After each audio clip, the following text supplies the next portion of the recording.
Edward, anak, huwag ka magulo dyan, ha? Ha?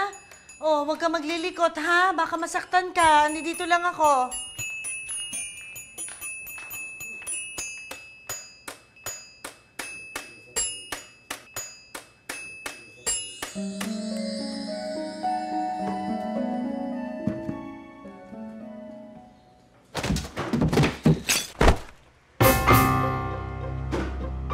Edward? Edward! Edward! Ano nangyari? Gerardo! Gerardo! Ano nangyari? Ano? May masakit ba? May masakit ka ba? Para makasakit na natin sa ospital. Baka ng bata.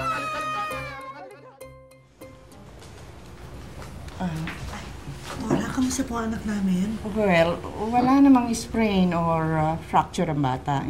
In fact, malakas nga siya. Naku, salamat naman po, But, Doktora. there's something I need to tell you. We did some tests on your child and we found out that your child is autistic. Anong ibig sabihin, Doc? Mayroon siyang developmental disability na nakakasagabal sa pagkalap at pagproseso ng impormasyon sa kanyang utak. At ito ang cause ng problema ng bata sa communication, learning, at social behavior.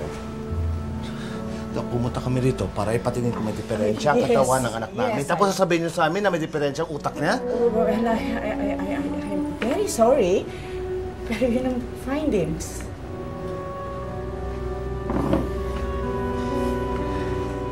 Gerardo.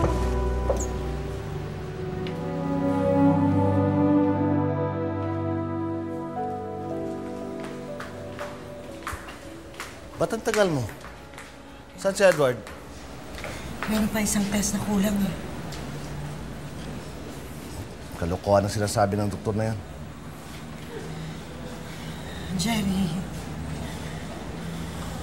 mga doktor na nga ang nagsasabi eh. Next week daw meron ditong British doctor na expert on autism, dadating daw. Ba't ka ba naniniwala sa kanila? Sabi nila nun, hindi ka magkakaanak. Eh tapos ang anak ka naman. Tapos sasabihin nila na may diferensya sa utak ang anak ko. Basta babalik ako dito next week.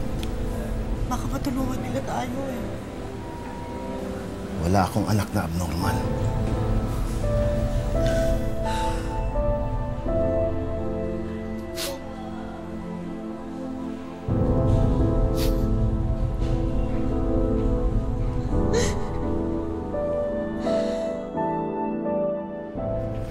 Talaga bang hindi ka na magpapapigil? Pagtulungan na lang natin yung pagpapalaki kay Edward. Dahil na ito ng tulong ko. Aalis ako para tustusan si Edward. Mag-asos ang therapy niya.